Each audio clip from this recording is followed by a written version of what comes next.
Tem, é das pessoas. Não é possível pegar um pouco. A luz é um bocadinho. Temos que mudar para trabalhar com a luz.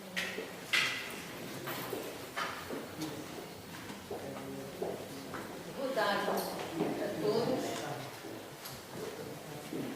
Muito obrigada pela vossa presença. O Círculo Mais Democracia continua com as suas conferências da Roca.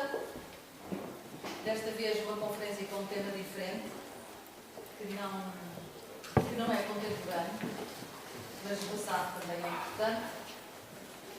Tão importante que se calhar nos faz compreender também aquilo que somos hoje. E só tenho a agradecer-vos a vossa presença e dar a palavra ao Dr. Afonso Veiga, que vai fazer a apresentação do conferencista. Boa tarde. Eu vou fazer a apresentação do conferencista, mas antes disso, se calhar também ia falar um pouquinho só, muito por alto, sobre o conceito, e o meu conhecimento é sobretudo já da época moderna, portanto, uma fase final. De qualquer forma, portanto, só para dizer, portanto, que de facto estamos no espaço apropriado para uma conferência sobre o tema aristocracia e heterogeneidade média. Porque, embora este grande edifício, portanto, seja fruto de obras aqui realizadas no final do século XVII, predominantemente do século XVIII, e uma pequena parte, muito pequena, porque há ainda faturas de pagamento do século XIX, isto também tem aqui raízes medievais. Quem já passou ali pela parte dos clóvis, pela parte inferior, vê lá uma lápide de um túmulo gótica, e sob a Igreja das Freiras, ou do Porto, há também ainda portanto, uma estrutura gótica que indica precisamente o período em que foi feito, o período medieval. Um mosteiro naturalmente muito pequeno. Isto incluído um pequeno cenóbio do século X, pouco teria a ver com a nobreza ou com a aristocracia. Entretanto, vai dar um salto muito grande, precisamente a partir do século XIII. Porquê? Porque vai receber aqui, não como freira professa, porque ela nunca professou, mas é um mito que se criou durante muito tempo e que neste momento está aqui estou eu, que daqui a Rainha Mafalda teria professado. Nunca professou, ela funcionava como uma patrona dentro desta casa e aqui deixou uma parte do seu grande património. A Arouca situava estrategicamente, precisamente, numa área para acolher filhas de nobreza. Eu tenho o hábito de dizer, não sei se é corretamente, a chamada população feminina e sedentária, porque também acontecia com a masculina, era necessário, portanto, entregá-la em algum espaço, onde ficasse guardada. E muitas vezes, tanto noviças ou até mesmo antes que educandas, ficavam por aqui a aguardar, até chegarem a professar, ficavam por aqui à espera que aparecesse um pretendente que em termos sociais estivesse à altura dela. Nem sempre aparecia, mas por vezes também aparecia. Há casos concretos em que estavam aqui antes de professarem e acabaram por alguém vir buscá-las e casar com elas. Tinham uma grande vantagem, estavam guardadas, viviam com familiares e também aqui era um espaço onde aprendiam.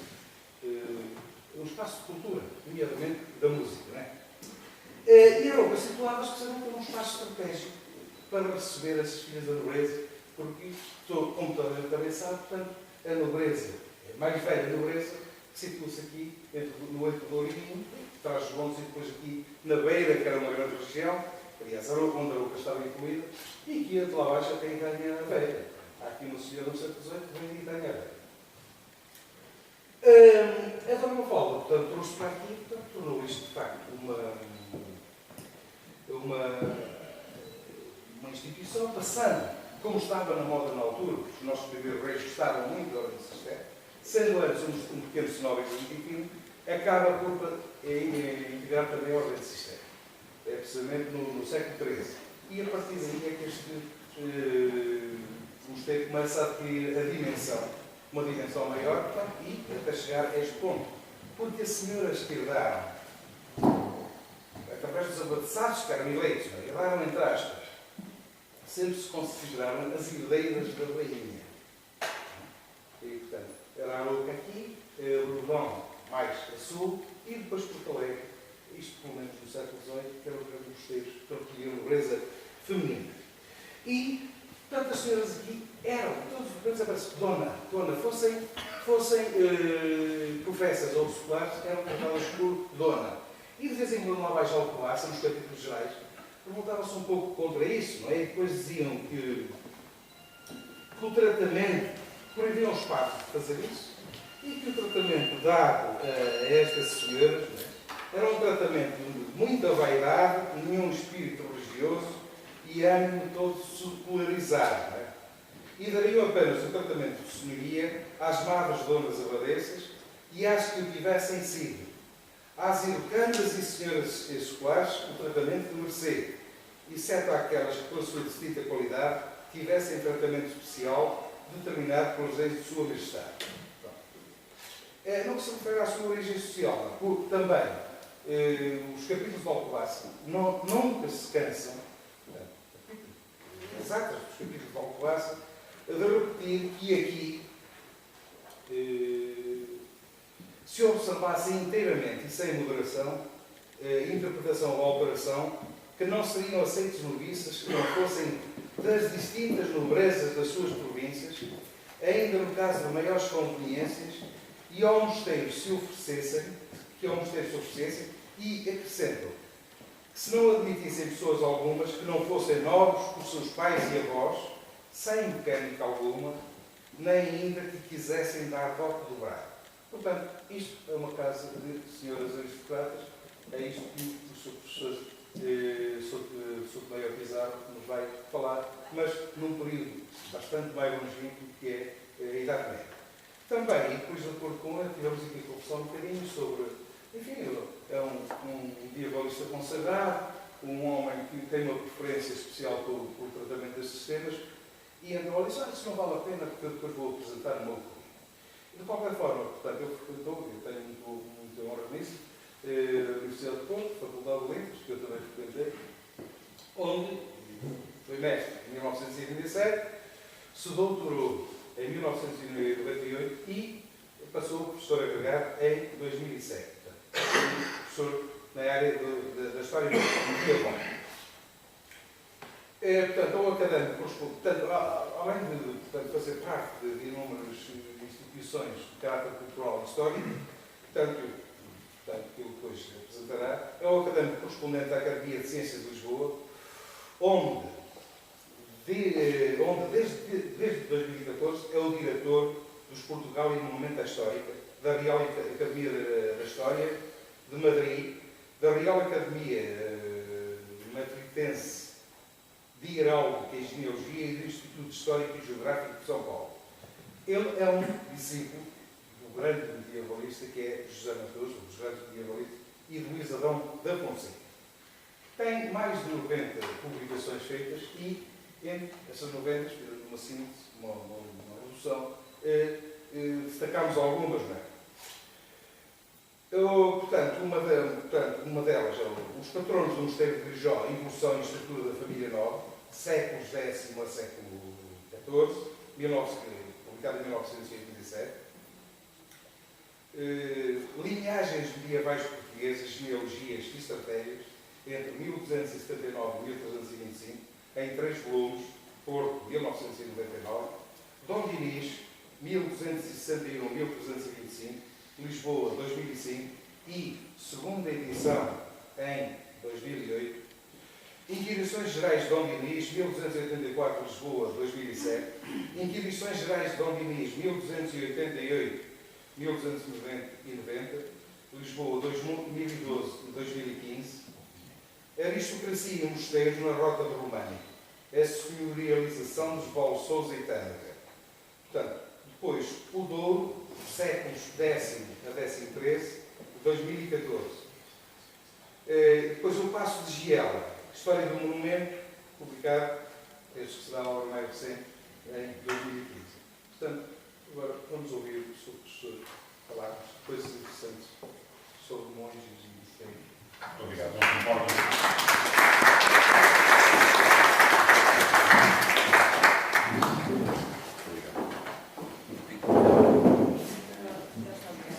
Bom, eu começo naturalmente por de apresentação e o convite que me fizeram para participar nestas conferências da Aroca, numa sala que me diz muito, porque eu conheci ainda o Sr. Domingos de Último Brandão e quase que me sinto em casa, porque vejo os livros que eu tenho em minha casa. Não sei se é agradável falar num sítio, não tantos, tento lá chegar, mas lembro-me muito bem dele e queria agradecer naturalmente o amável convite que o Círculo dirigiu na pessoa da minha querida amiga, a doutora Maria Antónia Brandão, a quem agradeço toda a hospitalidade que me deu, e à minha mulher, desde que aqui chegamos.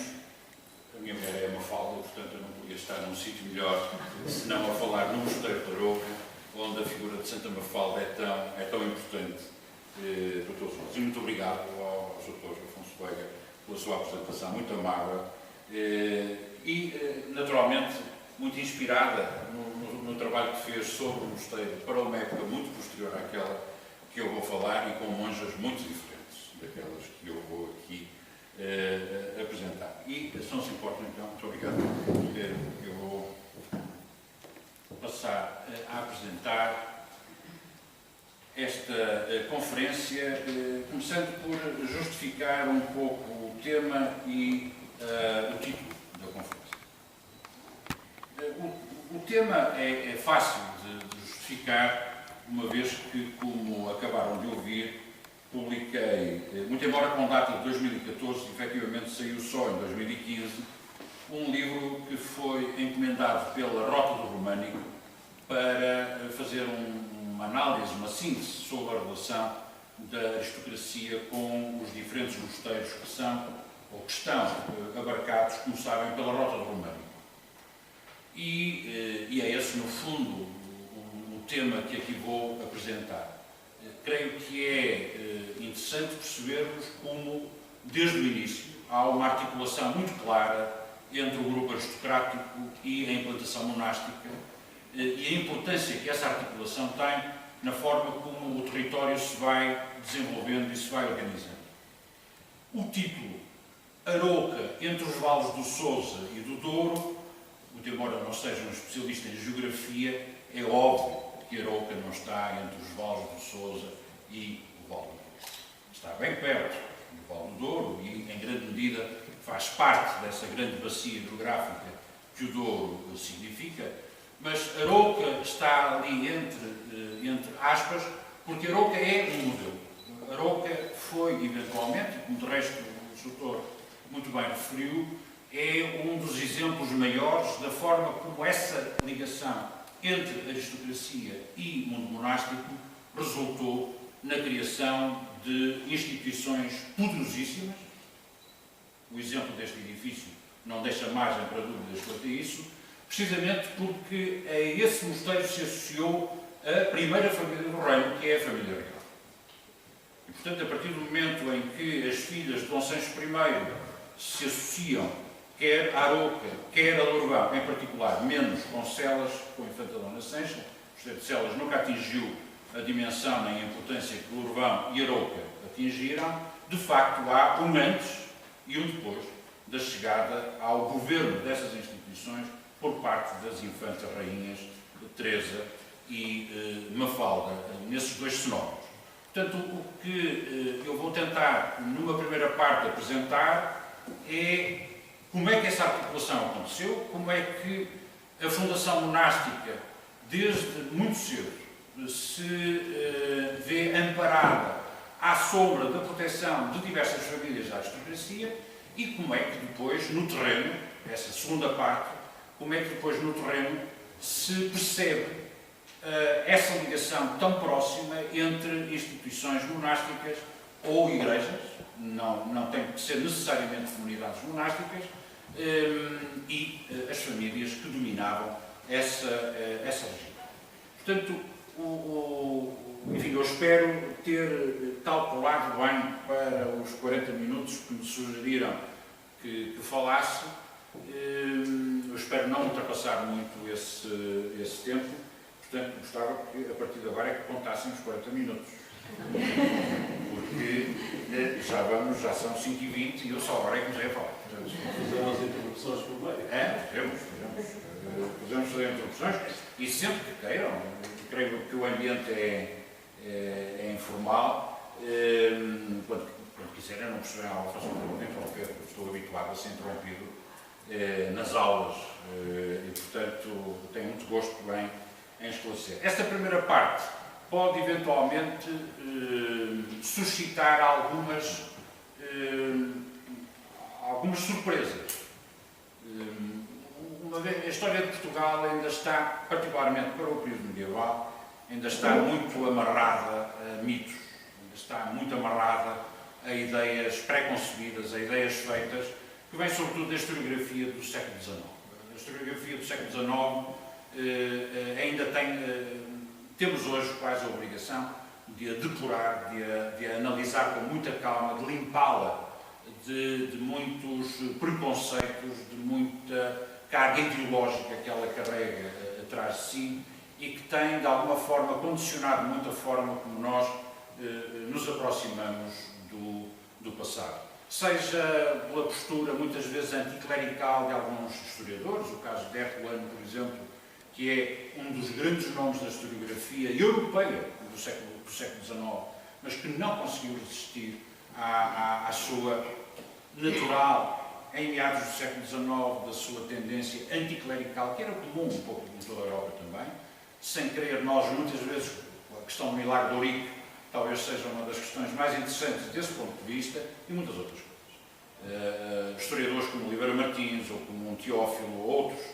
muito marcados pela ideologia republicana, acabaram também por marcar muito a forma como a história de determinados aspectos foi entendida. Portanto, há algumas das coisas que eu vou afirmar, são porventura novidade para quem nos escuta aqui e que são o resultado de vários anos de pesquisa em torno do grupo aristocrático, não se deve dizer da nobreza, desde logo. O termo nobreza só começa a surgir como substantivo coletivo a partir do final do século XV, início do século XVI. Até lá é sobretudo usado como um adjetivo de moral, a nobreza de sentimentos, a nobreza de caráter, etc., e não como grupo. Lá está, também vamos apurando muito a terminologia que usamos, daí aristocracia e não nobreza nos textos, por exemplo, muito embora se possa rebater, bom, a aristocracia existe desde sempre, a aristocracia é o governo dos melhores, das élites. Bom, no fundo é isso que a nobreza, como nós a julgamos, representava nas sociedades do antigo regime, do período medieval em particular. E, portanto, como é que há pouco o Dr. Afonso falava bem dessa região do Entredouro e Minho, da Beira Alta, da Beira. Temos que perceber que a aristocracia, no momento da fundação da nacionalidade, se concentra, na sua grande maioria, entre o Rio Minho e o Rio Voga. Aquilo a que o meu mestre, o professor Matoso, numa expressão muito feliz, designou como o Norte Sorial. É nessa região, entre os rios Minho e Voga, com uma fronteira a oriente, nos eixos do rio Tâmega, a norte do Douro, e o rio Paiva, Távora, a sul. É aí que se confina o principal património da aristocracia, à data de São Mamede, se quiser, para termos uma referência cronológica no meu sentido. É aí que está o principal património da nobreza, é aí que está concentrada a esmagadora maioria das instituições monásticas, é aí que se encontram as principais dioceses, as dioceses mais poderosas do reino, ou seja, Braga à cabeça, desde logo, evidentemente, o Porto, mais recentemente, como sabem, só é restaurada de novo em diocese, precisamente em 1114, mas é nessa zona que se concentram os maiores cultos monásticos, os maiores cultos eclesiásticos, é aí que estão os senhores. Nós vamos ver como isso se materializa através de alguns mapas que aqui vou passar, a começar por este. Como veem, eu desenhei ali no mapa que tem à vista, está aqui um retângulo que sensivelmente corresponde àquilo que eu refiro, bem um bocadinho abaixo da Ria de Aveiro, do estuário, do Voga, um pouco, enfim, à larga, um pouco à larga.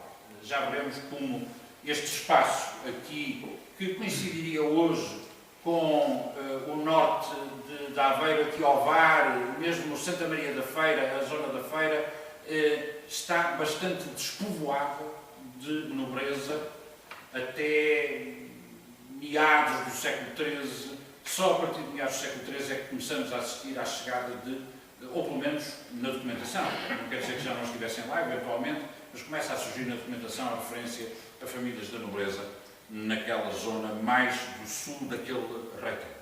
Já vimos isso. De onde é que vem este património? Este património surge, em grande medida, a partir das presúrias de meados do século IX. Ou seja, quando a Reconquista, promovida por Afonso III das Astúrias, ganha um elan, de facto, muito grande de avanço em relação à fronteira muçulmana, que coincide também, a segunda metade do século IX é um período de grande debilidade, de grande instabilidade interna do Emirato de Córdoba. Nós não podemos ver sempre as coisas de um lado as espadas são melhores, do outro lado as espadas não são tão boas. Normalmente, quando há grandes ciclos de avanço de um lado da fronteira, sem tirar mérito, obviamente, militar, é quem faz essas campanhas, normalmente aproveitam-se de situações de debilidade interna, militar, o que for, do outro lado da fronteira. É o que acontece nesta segunda metade do século IX, em que o Emirato de Córdoba, de facto, atravessa um período de grande instabilidade interna e que os reis, particularmente o rei das Astúrias, Afonso III, já o pai, Orlando II, tinha feito, mas é com Afonso III, de facto, a fronteira avança muito rapidamente e, sobretudo, quer na Galiza, aqui o mapa não apresenta, quer nesta zona da bacia do rio Minho, para norte, da própria Ria de Vigo, que é conquistada por volta de 866, o conde Afonso de Totos conquista a bacia do Minho, na parte que é hoje Espanha, nessa bacia para norte, e depois toda esta fachada litoral, Chaves também, com o Hélio Fernandes, com o Dório, depois o Hélio Fernandes aqui no Val do Lima, gradualmente até chegarem, como sabem, em 866 à conquista do Porto, pelo Guimarães Pés, e mesmo abaixo a Coimbra, pelo Hermenegildo Guterres, em 878. Ou seja, num período de cerca de 20 anos, a fronteira, na fachada mais ocidental da Península Ibérica, desce rapidamente do Val do Minho para o Val do Mondego. E porquê? Porque era também a zona de menor implantação muçulmana no quadro da Península Ibérica. Foi onde mais facilmente se pôde avançar, uma vez que os muçulmanos nunca criaram grandes polos de população, nunca se fixaram verdadeiramente a norte do Rio Mondego ou a norte do Rio Douro, no Val do Douro, praticamente em toda a Península. E, portanto, a fixação primordial dos muçulmanos é, sobretudo, para sul do Val do Douro. E por isso, tão facilmente, os monarcas asturianos prosseguiram essas campanhas para o sul. Ora, a nobreza que é encarregue por parte dos reis das Astúrias não de repovoar, porque nunca houve um despovoamento deste território, ao contrário também do que os mitos historiográficos dos anos 30 e 40 indicavam, nunca chegou a haver um despovoamento destes territórios. E porquê? Porque precisamente a presença muçulmana nunca foi, de facto, asfixiante, se quiser. E por isso estes condes, o conde de Guimarães Pés, o Hermenegildo Guterres, o Afonso de Topo, o Hélio Fernandes, todos estes homens que são condes asturianos ou galegos, ao mando do rei das Astúrias, têm por principal função reorganizar, não repovoar, reorganizar o território. Criar condições para que as populações se fixem, para que comunidades eclesiásticas, pequenos ermitérios, pequenas comunidades monásticas tenham segurança para se instalarem e desenvolverem. E, naturalmente, a aquisição de terras, a criação de senhorios aristocráticos importantes, que é isso que eles fazem. Lembremos-nos da célebre condessa de Madonna Dias, que tinha um património com bens que vinham desde a Corunha até Viseu. Ou seja, tinham patrimónios extensíssimos, não contíguos, obviamente, mas com grandes propriedades, com uma latitude, uma dispersão de facto impressionante, que é típico da nobreza da alta Idade Média, da aristocracia alta medieval. Portanto, quando nós chegamos ao início, mas só que entretanto, como sabem, lá está, portanto, somos nós mais fortes quando de repente entramos em crise, em meados do século X, precisamente na altura em que, como sabem, o Mosteiro de Arouca está documentado mais ou menos no primeiro quartel do século X, há o documento que os dois irmãos fundam uma comunidade aqui em Arouca. Depois, em meados do século X, já nos surge na posse de um casal que pertence à aristocracia, precisamente desta região, da região da bacia a norte da bacia do Volga, nesta zona, que em grande medida estará na origem de algum ramo da família dos senhores de Ribadouro. Hoje também a ideia de que a alta nobreza que nos aparece ao lado de Dom Afonso Henriques, ou que estava ao lado dos seus pais, era uma nobreza de origem desconhecida, que tinha aparecido, não se sabia bem de onde. Hoje posso afirmá-lo, porque até se defendeu anteontem. Um orientando meu, que, por exemplo, os senhores de Baião entroncam diretamente na nobreza condal de Coimbra. E muitas outras dessas grandes famílias da família infracional eram ramos da nobreza condal. Portanto, não é por acaso que eles se destacavam entre os demais no tempo de Dom Afonso Henriques. Mas, para não perder o fio à meada, até porque quero rapidamente passar a outra fase, precisamente a segunda metade do século X tem um sentido diferente, oposto do que foi o século IX. Ou seja, o Califado de Córdoba, que em 929 o Abdalrahman III, que era emir, assume-se também como líder religioso e por isso passa a califado, até aí desde a invasão muçulmana de 711, sobretudo desde 757, era um emirato em Córdoba, era apenas um poder militar, não existia califado na Espanha. Só a partir de 929 é que se cria o Califado de Córdoba, precisamente por Abdalrahman III, que se assume como também autoridade religiosa, opondo-se ao Califado de Damasco, ao Califado do Cairo, e portanto os Omeias criam aqui um califado no Al-Andalus.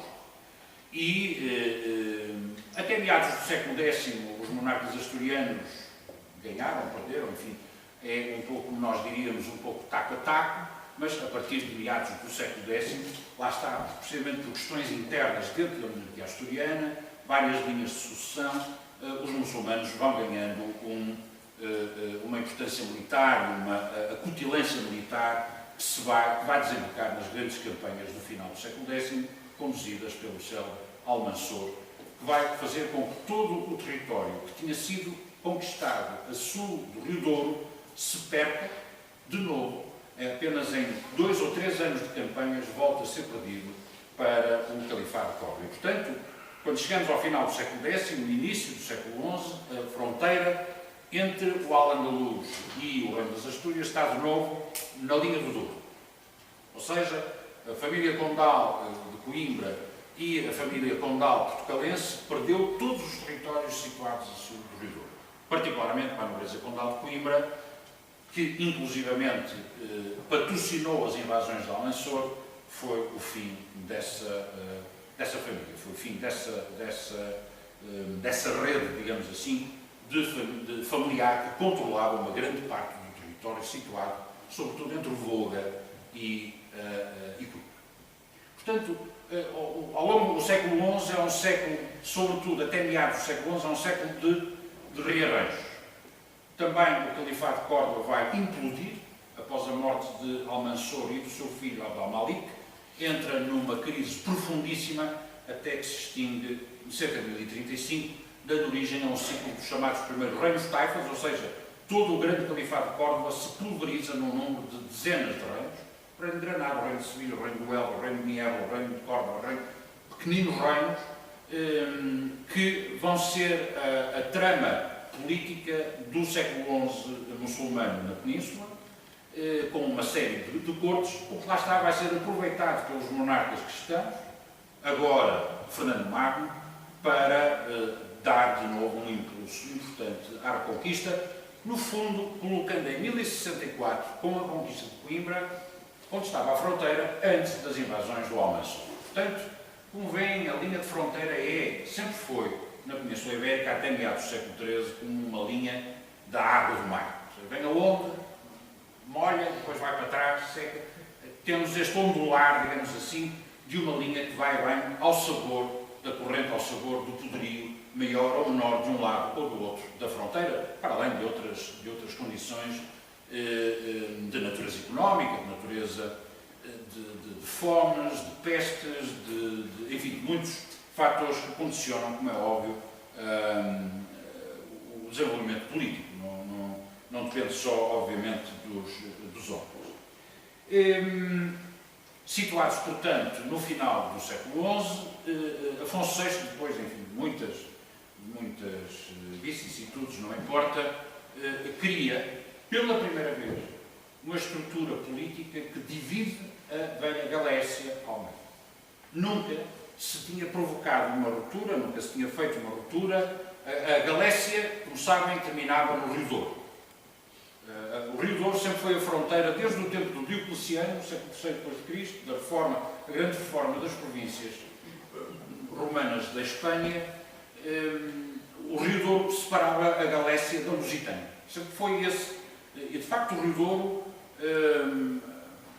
uma das coisas que eu gosto de chamar a atenção aos alunos é para tentarem olhar sem ser só ver. Tentarem começar a olhar e a tentar começarem a perceber. E, sobretudo, começarem a imaginar aquilo que o ruído urbano, as estradas, os postes, etc., nos ocultam. E tentar começar a decapar esse lixo todo que está por cima. O lixo é a nossa contemporaneidade, obviamente. Não é? E tentar chegar aos estratos mais velhos, mais antigos. E tentar imaginar o que é o Douro no século III depois de Cristo. Sem pontes, sem nada. A vegetação, a dificuldade da passagem, aquilo que de facto significa um corte na paisagem. O Rio Douro é um corte na paisagem. De facto significa uma fratura entre duas regiões. Não é por acaso que é escolhido como fronteira natural entre duas grandes províncias. Ora, o que Afonso VI vai fazer, no fundo, ao entregar à sua filha Teresa e ao seu genro Henrique, ao entregar-lhes um território que está dividido pelo Rio Minho e não pelo Douro, está a dividir pela primeira vez a Galécia em duas metades, onde nunca tinham estado divididos. A Galécia lucense, do convento lucense romano a norte do Rio Minho, a Galécia bracarense a sul do Rio Minho. E essa região, praticamente desde a década de 1020, era designada sistematicamente na documentação como Portugal. Portugal. E já não como Galécia. Já não como uma parte de um todo a que se chamava Galiza. Ou seja, cada vez mais a Chancelaria Regia, a Chancelaria Condal, designa esta zona como Portugal, como uma zona diferenciada da Galiza do Norte. E, portanto, essa ruptura não posso perder, obviamente, essa ruptura também significa o fim da Galiza. Eu acho piada aos galegos. Há bocado falávamos dos nacionalismos, há bocado ao almoço falávamos dos nacionalismos de Espanha e dos castelhanos, e os galegos adoram-nos, como sabem. Odeiam os castelhanos, odeiam Madrid, adoram Portugal. E devia ser a nós que eles deviam odiar. Porque eles são periféricos por nossa causa. No momento em que nasce Portugal, eles não podem crescer para sul. E, no entanto, um bicho mau é Madrid. Eu, quando digo isto aos galegos, não tem, mas vocês são mais simpáticos. Mas, na verdade, é isso que Afonso Henriques recebe e herda. Em São Mamede disputa-se um quadro, um programa político, um projeto político muito ambicioso. O mesmo projeto, eventualmente, mas com apoiantes distintos. O projeto é um reino da Galiza restaurado. A ideia que Teresa persegue com o apoio do Estrada, com um apoio muito dúbio, muito estranho de Gelmiro, é a restauração do velho reino da Galiza, que o tio de Teresa tinha tido durante um período muito curto de tempo, Garcia II. E não é por acaso que em São Mamede estão tantos novos galegos a apoiar Dom Afonso Henriques. Eles também querem a mesma coisa. Só que não querem ser mandados pelos trapos. Também querem um reino da Galiza, mas sem ser mostrado a andar nesse projeto, que é um projeto, acima de tudo, aristocrático. Muito mais do que um projeto régio. E por isso não é de admirar que Dom Afonso Henriques muito cedo tenha percebido que o seu futuro não era em Guimarães. Essa é uma das coisas que mais se tem destacado nos últimos anos. O professor Matoso fê-lo já há muito tempo, eu tenho vindo também a sublinhar isso com outros, eventualmente com outros argumentos, é a saída de Afonso Henriques de Guimarães para Coimbra, entre 1130 e 1131. Ele sai de Guimarães, instala-se em Coimbra. O argumento da logística militar corre, tem todo sentido. Organizar uma campanha militar quando a fronteira já está no Mondego, a partir de Guimarães, não faz sentido nenhum. Estando Coimbra conquistada, faz todo sentido que seja a partir de Coimbra que essas campanhas se utilizem, mais próximas. Mas não é só isso. Afonso Henriques precisa de espaço para se afirmar e percebe que só se pode afirmar na guerra contra os muçulmanos e não numa hipotética conquista do norte da Península, do noroeste da Península. Seja como for, e é aqui que eu queria chegar, quando vai para Coimbra, a nobreza não o acompanha. Nem as crónicas, nem os livros de linhagens, nem nenhuma fonte afirma claramente que a nobreza esteve ao lado do rei em Ourique, em Lisboa, em Évora, na conquista de Badajoz, na conquista das várias praças que ele faz a sul. A nobreza não participa na Reconquista. E nem participou na Reconquista no tempo de Afonso Henriques, nem vai participar na Reconquista no tempo imediatamente a seguir, até ao fim da Reconquista. A nobreza é o grupo mais ausente da Reconquista que pode haver. E, portanto, este é o primeiro mito que eu gostaria de desmontar, digamos assim. E vejo pela cara de alguns dos intervenientes que estão a refletir sobre o assunto. Como é que é possível? É tão possível que é uma questão de se ver todas as doações dos monarcas portugueses, a partir de 1128, em benefício da nobreza, se algum nobre, dir-me-ão, se algum nobre de linhagens do norte, daqui de cima, recebeu algum senhorio a sul de Coimbra. A Zambuja, a Toguia, o senhorio de Góis. Quando nós vemos a documentação, mesmo o senhorio de Tábua, que é dos Cunha, vem por via feminina de uma senhora de uma família da nobreza moçara de Coimbra. Os Cerveira são das poucas famílias que foram alcaides de Coimbra e que recebem alguns bens, mas são fundamentalmente detentores de património no norte. Todas as outras famílias que recebem bens no sul são famílias da nobreza moçara, da nobreza de Coimbra, os chamados cavaleiros de Coimbra, os cavaleiros do rei. E, portanto, a nobreza vai ficar confinada. Vou já mostrar mapas sobre o assunto, não posso estar a enganar as pessoas. Vamos ver os mapas onde isso se manifesta. E, portanto, a nobreza não acompanha os monarcas para sul. Reparem que as grandes conquistas dos monarcas portugueses são sempre feitas com o apoio externo de cruzados. Em Lisboa, quando passava a segunda cruzada para a Terra Santa, Silves, em 1189, quando passa a terceira cruzada depois da queda de Jerusalém, quando passa a terceira cruzada para libertar de novo Jerusalém, onde vai participar Ricardo Coração de Leão, o Luís VII de França, Frederico I de Alemanha, os cruzados que vêm da Normandia passam ao largo de Portugal e são convidados a participar na conquista de Silves em 1189. E depois, em 1217, Alcácer do Sal é também participado pelos cruzados que vão na Quinta Cruzada. Portanto, peguem nas crónicas, peguem nos livros de linhagens medievais e digam, no capítulo tal está lá um fulaninho tal que ajudou a conquistar Lisboa. Todos esses mitos de episódios do Martim Muniz entalado nas portas de Lisboa é um mito criado muito posteriormente. Isso está estudado pelos historiadores da literatura. Portanto, a nobreza não participa. E, a partir do século XIII, Quem faz a reconquista a sul do Tejo são as ordens militares. E vamos já ver como a distribuição é feita pelas ordens militares, fundamentalmente, onde não está a nobreza. Outro mito que cai, a nobreza só começa a integrar os quadros das ordens militares de uma forma massiva a partir de meados do século XIV. Até lá não foi. Quem, sobretudo, não quer dizer que não haja novos nas ordens militares, naturalmente, mas o grande número de cavaleiros das ordens são cavaleiros vilãos, são cavaleiros das milícias urbanas do Sul. Esses sim integram as ordens militares, como foi provado pelo meu colega, o professor Luís Filipe Oliveira, com o estudo da Ordem de Avis e de Santiago, precisamente para o período do século XIII e século XIV. E não participam porquê?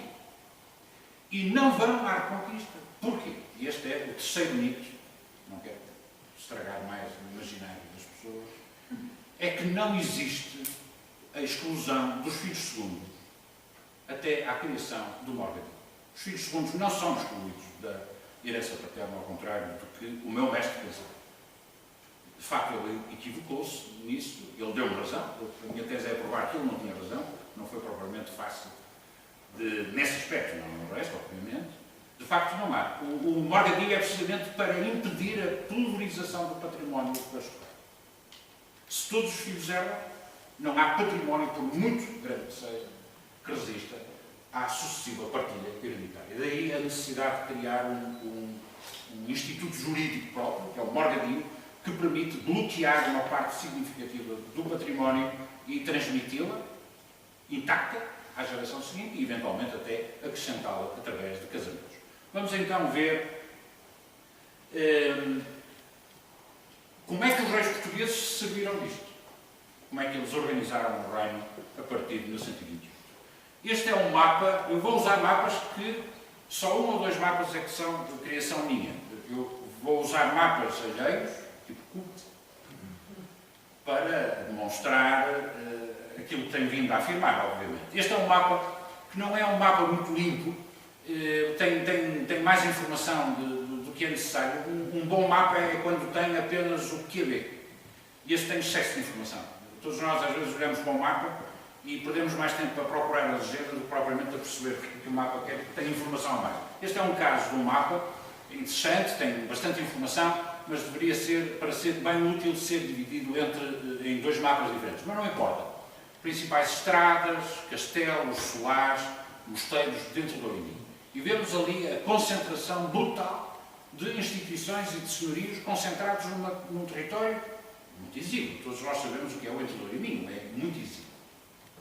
Talvez este mapa seja mais significativo e que nos comece a aproximar do tema desta exposição. Fundações monásticas, desde as presúrias, século IX, até ao início do século XII. E se virem, e se imaginarem, claro que o mapa, como não é meu, eu não pude fazê-lo, mas se eu vos pedisse que imaginassem o retângulo que eu falei há pouco, veriam que a grande massa de mosteiros do norte do reino, e nem vale a pena estar a mostrar para baixo o que não tem, como é óbvio, ainda não existe Portugal para sul da linha do Tejo, veriam a concentração dos mosteiros, todos entre o Rio Minho e o Rio Douro. Fundamentalmente o Rio Douro, mas a sul do Douro também uma massa significativa de comunidades monásticas. E reparem, aqui vem o Tâmega. Não sei se este é o Tâmega, mal desenhado, porque eu teria que vir de Espanha, mas enfim, aqui vem o Tâmega, aqui está o Paiva, creio eu que não me engano, aqui o Voo. E cá estão, atenção, século XII, já estão aqui Salzeda, já está aqui Tarouca, já estão aqui alguns mosteiros de fundação já no segundo quartel do século XII e não no início, como sabem, de fundação da segunda mulher da Guerra Juiz, de Ribador, da Ana Teresa Afonso e outros mosteiros juntos, está ali São Pedro das Águias já, enfim, os senhores conhecem esta zona seguramente muito melhor do que eu. Passando à mesma realidade, mas agora nos dois séculos seguintes, ou seja, segunda metade do século XII até meados do século XIV, não muda muito o panorama em termos de fundações.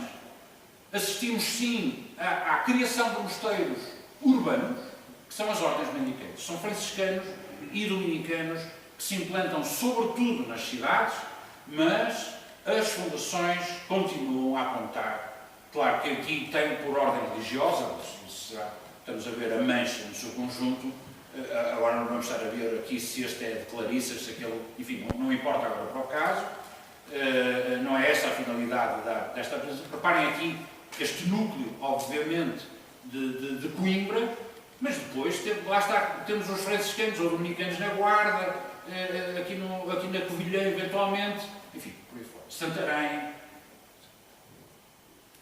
Este mapa este mapa já é um pouco, como é que eu diria, é um pouco enganador. É um mapa de representação não apenas dos núcleos de património aristocrático, mas também de áreas de governo aristocrático, que são uma coisa completamente diferente. Eu posso ser tenente de Évora, ou seja, governar o espaço de Évora em nome do rei, mas Évora não é minha. E este mapa, por isso, pode dar uma imagem um pouco dúbia do que é a presença. Mas não é preciso, sempre funciona bem. Temos ali a tal concentração no Entre Douro e Minho, já com algumas prolongações para Trás-os-Montes e Alto Douro, já veremos o significado disso, e depois, enfim, aqui há alguns senhorios, mas depois muito junto aqui ao litoral. Esta zona da Beira, depois vamos perceber porque é que isto está vazio, e sobretudo Alentejo e o Algarve são um vazio de nobreza. Só encontramos bens da aristocracia, sobretudo nos núcleos urbanos.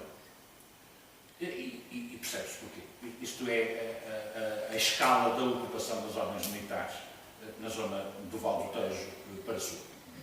Lá, aquilo ali dividido por Santiago e Avis, sobretudo, Cristo, já veremos, aqui ainda não há a Ordem de Cristo, obviamente, ainda é a Ordem do Templo, mas enfim, já veremos melhor a consequência disto. E este é o mapa dos forais. Estes são os forais dados pelos monarcas portugueses desde os condes Teresa e Henrique e Dom Dinis. E eu creio que não é preciso muita imaginação para perceber que os reis aqui só deram forais na zona de fronteira, as Povas, Valença, Vila Nova de Cerveira, etc. Defesa da fronteira, e nos núcleos Viana, Ponte Lima, depois teríamos aqui Barcelos, Guimarães, tal, o Porto.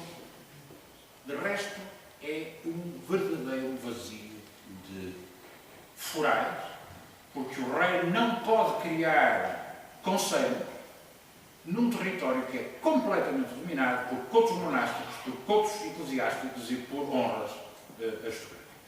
Onde ele se vai implantar, obviamente, é onde eles não estão. E onde eles não estão, claro, eu não trouxe estes mapas são originais, estes mapas filhos para um outro trabalho, este condensa, mas os reis dos contos de Dom Henrique e Dona Teresa começam a conceder forais aqui nesta zona, no fundo é cobrir o Val do Mondego, também em termos de defesa, chamar populações para junto do Val Médio do Mondego, aqui abaixo, nas zonas já de Vouzela para baixo, São Combadão, aí nessa zona, a defesa da linha do Tejo, do Douro. Não se esqueçam que só com Alcanices é que a Ribacoa integra Portugal e, portanto, a fronteira não era no Águeda, era no Rio Coa, anteriormente a Alcanices, enfim. E depois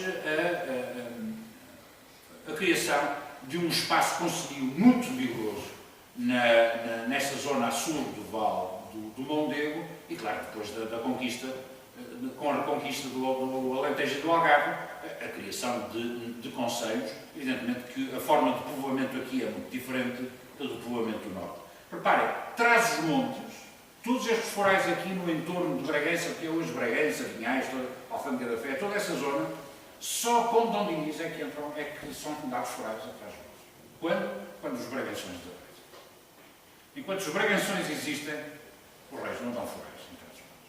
Aliás, os dois únicos forais dados nessa altura, no século XII, pelo Dom Afonso Henriques, quer Freixo de Espada à Cinta, quer Torre de Moncorvo, é o caso único, Dom Afonso, pela graça de Deus, de Portugal, com a autorização de D. Fernando Mendes, que é o Dom Fernão Mendes de Bragança, que é cunhado dele ainda agora mais, concede foral, concede foral a Freixo.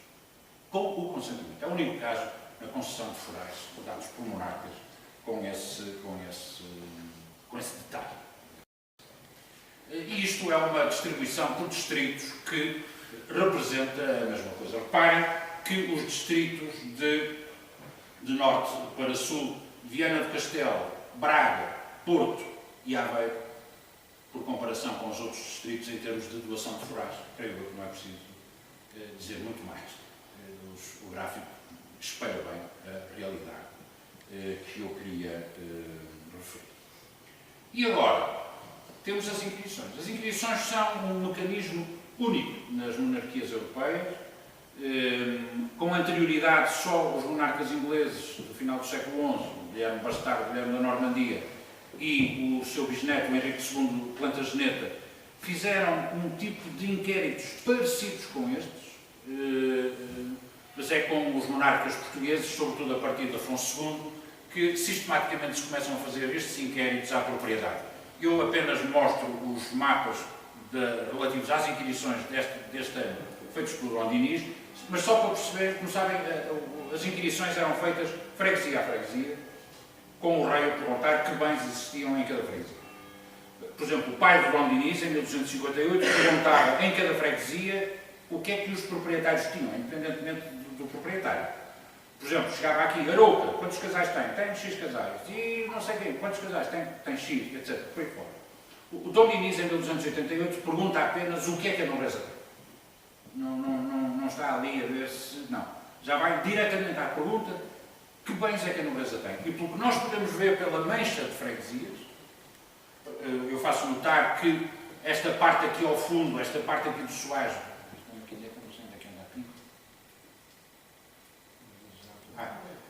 esta zona, por exemplo, ainda não está bem integrada no território português, só depois de Alcanices também é que fica bem definida esta parte da fronteira. Estes buracos aqui são poucos monásticos, onde os inquiridores obviamente não entravam. Vou chegar aqui ao... Isto é Couto de Arouca, passa-se ao não é preciso estar a inquirir, é Couto de Mosteiro, não é? Que são esses buracos, São João da Arga, etc. Mais abaixo, entre o Lima e o Cábado, praticamente não há um único buraco. Temos aqui refóios do Lima, ou Bravães, ou outro tipo de mosteiro, para dar pequenos mosteiros, pequenos coutos, às vezes da Sé de Braga. Não houve freguesia que não fosse inquirida, ou seja, todas as freguesias tinham um património aristocrático. E a sul do Cábado até ao Ave, a mesma coisa. Isto aqui são coutos, ratos. Há freguesias aqui que não são inquiridas porque ainda não existiam. Existem há 40 ou 50 anos, obviamente, depois também isto é com base em mapas atuais. E este aqui que é uma novidade. Arouca está aqui. Em 1288, o Couto de Arouca engloba todas estas freguesias. Na Inquisição de 1288, quando os inquiridores chegam aqui, o Couto de Arouca, São Pedro, todas as freguesias que hoje praticamente integram o atual Conselho de Arouca, era o Couto de Arouca. Os inquiridores passaram à frente. Quer dizer, registaram e seguiram. Não havia mais nada a dizer, digamos assim. Mas vejam como o meu mestre acertava quando dizia que entre o Minho e Volga, o tal norte senhorial, como, claro, que é isto? É a cidade do Porto. É o Couto do Bispo, obviamente a mesma coisa, também não entra, não é evidente, não é? Como não há freguesia praticamente que escapa, aqui vai o Douro. Os senhores conhecem melhor do que eu esta parte conheço melhor que os senhores, provavelmente, porque sou tripeiro de gelo, mas aqui já é a vossa área de influência, conhecem isto também melhor do que eu, não há praticamente julgado ou conselho que escape, digamos assim, em função. Vamos agora, para terminar, faz favor. Ali ele diz Couto de Arouca e por cima diz o quê? Fermedo, é? Do lado esquerdo, sim, aqui é o julgado de Fermedo. É. E aqui é Paiva. Porque Fermedo hoje... Depois por aí fora. Eu sei, mas não, isto é 1288. E agora, a beira interior. Ou seja, onde estão os forais, não há. E, portanto, temos aqui é São João da Pesqueira, este aqui é o Couto de São Pedro das Águias, mas se nós nos aproximarmos para aqui, por exemplo, no Mão, isto é a ordem do tempo. Alguns destes bens que aqui estão são coisas de ordens militares, mas vejam um enorme vazio de propriedade aristocrática que está aqui. Onde está a propriedade real? Como é óbvio, não é? E, já agora, finalizando esta primeira parte, a articulação entre o mapa das inquirições e o mapa dos forais, e como podemos ver, percebemos porque é que os inquiridores régios andaram na parte amarela. É aqui que, de facto, está a nobreza, e chama a atenção, isto aqui pode ser enganador. Tudo isto que está aqui a amarelo é do único proprietário, é a ordem do tempo, é a defesa de voltas. Então, aquela zona de Penamacor, Idenha Nova, Idenha à Velha, Porto Alegre, tudo isso são comendas da ordem de Cristo e, portanto, é o único.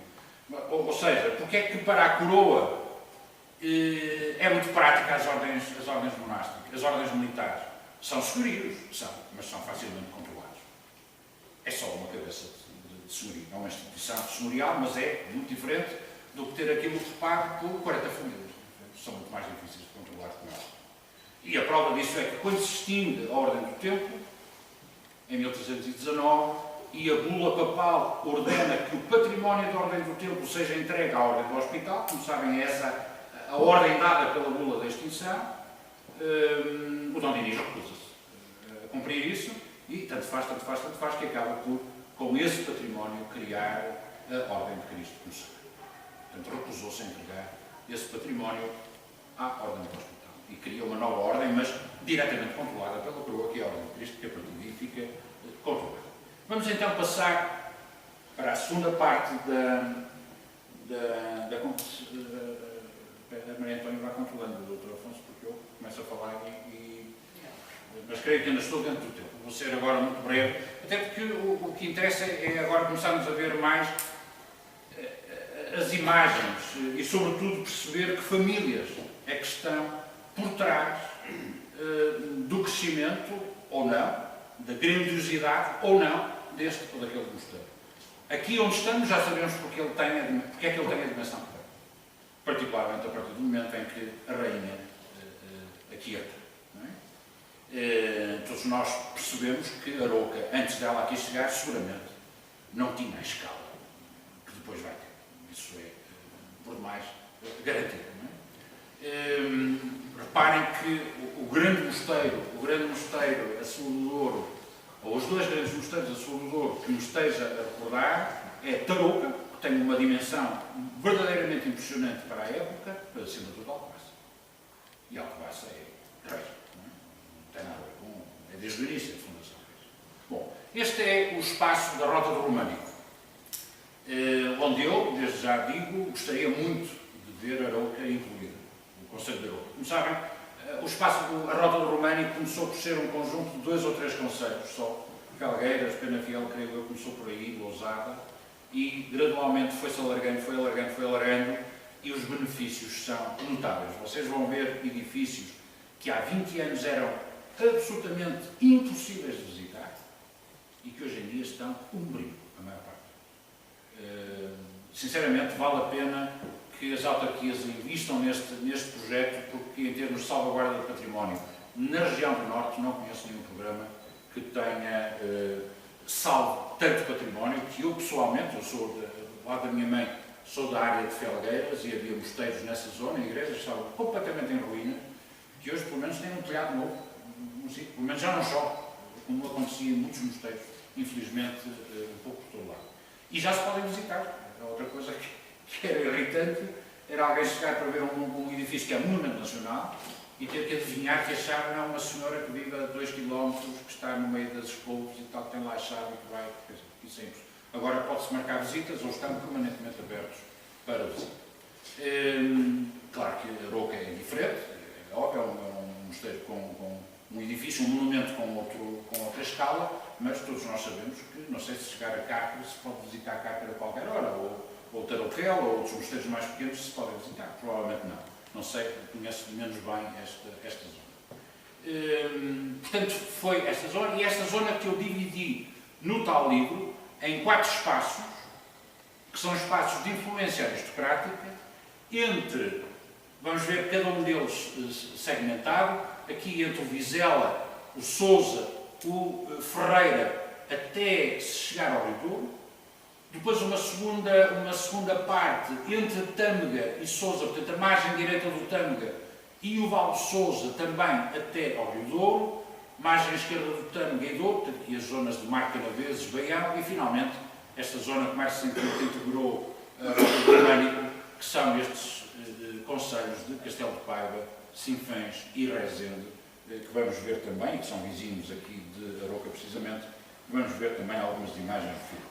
Mas mais do que os monumentos, que muitos de vocês conhecem, é perceber que famílias estiveram na origem destes mosteiros ou na refundação destes mosteiros. Muitas vezes confunde-se a origem destes cenóbios, que é muito antiga.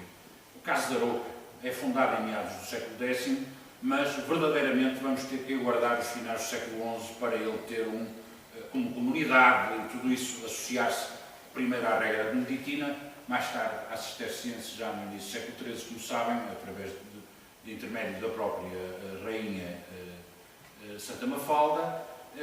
Aqui temos, hoje quando visitava com a doutora Maria Antónia, ela falava da Rainha Santa, a Rainha Santa. Eu, como sou o biógrafo de Dom Dinis, para mim a Rainha Santa é a Isabel, lá de baixo, de Coimbra. De repente não me associava, claro, Mafalda também, é a sua Rainha Santa.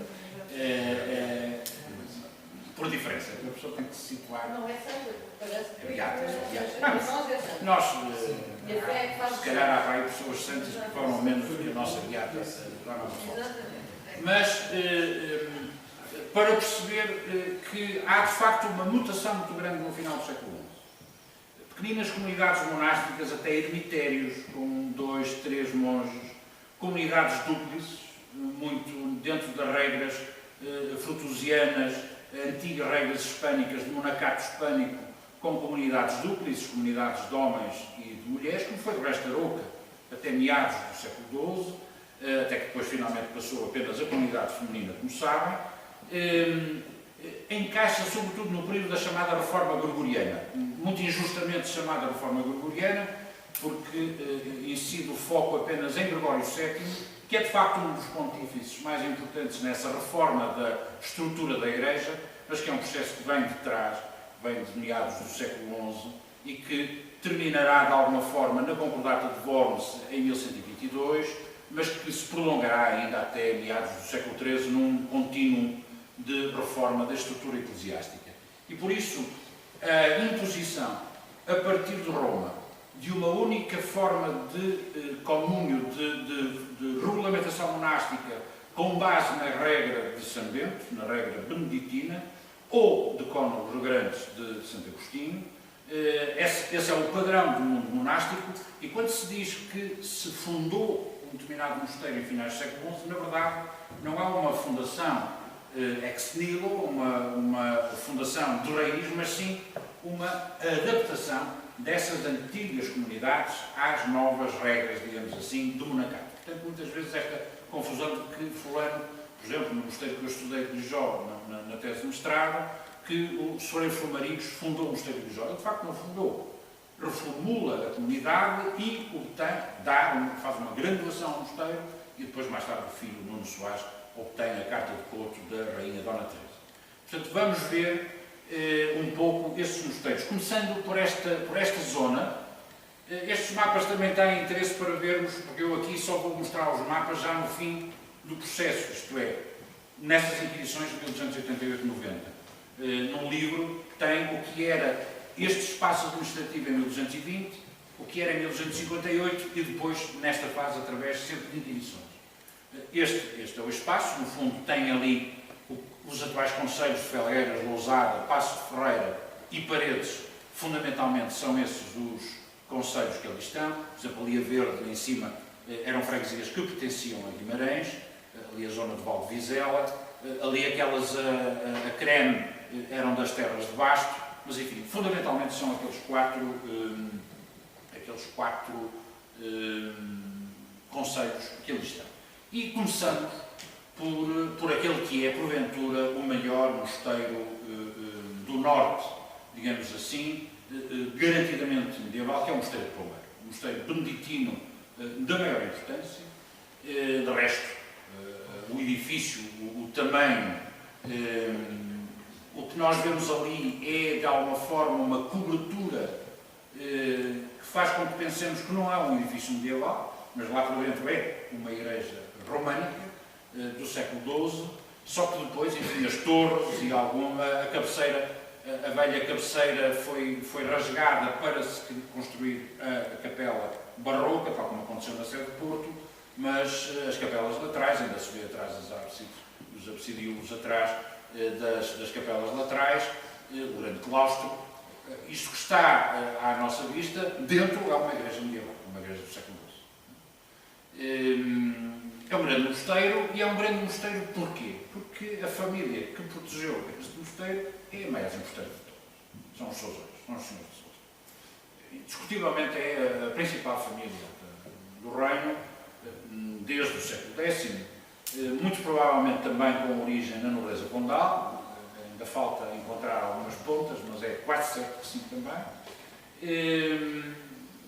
E que, na verdade, vai surgir como, a par dos senhores de Rabadouro, dos Baiões, dos senhores da Maia, etc. Isso é óbvio, mas são aqueles que, com maior continuidade, vão dominar a cena política, como nós hoje diríamos, praticamente até à extinção da família no final do século XIII. Como sabem, a família dos Sousas extingue-se por morte do conde Dom Gonçalo Garcia de Sousa, o último senhor da família, cunhado de Dom Dinis, casado com uma bastarda de Afonso III, e só continua a família por via feminina, por duas sobrinhas desse último conde, dá origem aos reis, para quem gosta de genealogia e ouve falar disso, os chamados Sousas de Ronches e os Sousas Choro, ou Sousas do Prado, porque virão a ser condes do Prado, Marquês de Minas. Ou não importa, e os Sousas de Ronches são representados pelos Duques de Lafões. Até a Casa de Sousa ingressar nesse ramo bastardo da família real. Este é um grande, isto é uma imagem do pórtico. Aqui está a sepultura do primeiro conde de Barcelos, Dom João Afonso Telo, primeiro conde de Barcelos, morto do reino, o grande responsável pelo Tratado de Alcanices, no tempo de Dom Dinis. É ele que, de alguma forma, constrói, que tece a trama política em que vai assentar o acordo fronteiriço de 1297, de Alcanices. E está aqui porquê? Porque a mãe dele é Sobrosa. E os Sobrosas estão aqui porque se casaram com Sousas. E esse é que é o interessante. Nós vamos encontrar em todos estes julgados, nas inquisições, de quem é isto? É dos Riba de Vizela. De quem é isto? É dos Sobrosa. É não sei o quê. E vamos a ver a reconstituição, e é deles, em 1288. Porquê? Porque casaram antes com uma senhora de Sousa ou com um Sousa. E, portanto, todo o território é condicionado em função de uma rede de alianças, estratégica, obviamente, que leva a que aquele homem estivesse, como este também, o João Fernandes de Lima, marido da Dona Maria Ângela de Boim, filha do grande mordomo Afonso III, de uma família galega. O que é que está aqui um galego a fazer? Embora nós sejamos muito amigos, o que é que está aqui um galego a fazer em Pombeiro, em Felgueira? Deus não tinha onde se enterrar mais perto da terra dele. Porque a mãe é irmã do outro senhor que está tumulado ao lado dele. Os dois eram primos com irmãos. Eram filhos de Sobrosas, e essas Sobrosas eram filhos de Sousas. E por isso eles, no final, se sepultaram no mosteiro familiar de Pombeiro da Ribeira.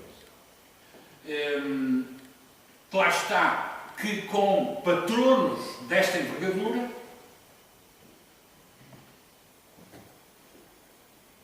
constroem-se mosteiros desta envergadura. Arouca provavelmente seria uma pequenina capela, uma pequena igreja hoje paroquial, um pequeno templo, mas em 1200 e qualquer coisa chega aqui uma senhora chamada Mafalda, e as Mafaldas são, devo dizer, um jeito importante, e temos isto. E portanto esse processo era isso que eu gostava, por isso é que eu pus Arouca entre os vales de Sousa e do Douro, porque o processo vai ser o mesmo. Não foi porque o meu desconhecimento sobre a localização de Arouca me fizesse pôr Arouca. Aqui estão os dois assentes interessantíssimos, de resto, para a história da escultura funerária medieval portuguesa. Do lado esquerdo, um túmulo muito mais contido, muito mais conservador, um cavaleiro que dorme com a sua espada em cima, do outro lado já um escultor muito mais avançado, até parece uma figura feminina, se nós não víssemos as esporas, a espada, mas o jacente está virado meio de lado, com a mão por baixo da cara a dormir, numa verdadeira inovação do ponto de vista da escultura funerária portuguesa, que vale a pena uma visita ao Mosteiro de Pombal. Claro que Torre de Vilar, no Concelho de Lousada, de quem é Torre? Do Rei da Vizela. É porque casaram com o sultão. O Rei da Vizela, na sua origem, são de Guimarães. Mosteiro de Ferreira, cá está o mosteiro de uma linhagem de cavaleiros locais, sem o poderio dos Sousões. Atenção, os Sousões vêm de lá de cima de Basto, se conhecem o mosteiro de Arnóia, ou se conhecem o mosteiro de Refóis de Basto, é deles também. E não são propriamente pequenas capelas, não é? Portanto, eles, por onde passam, o que fica é, de facto, de grande poder. Um mosteiro de Sete.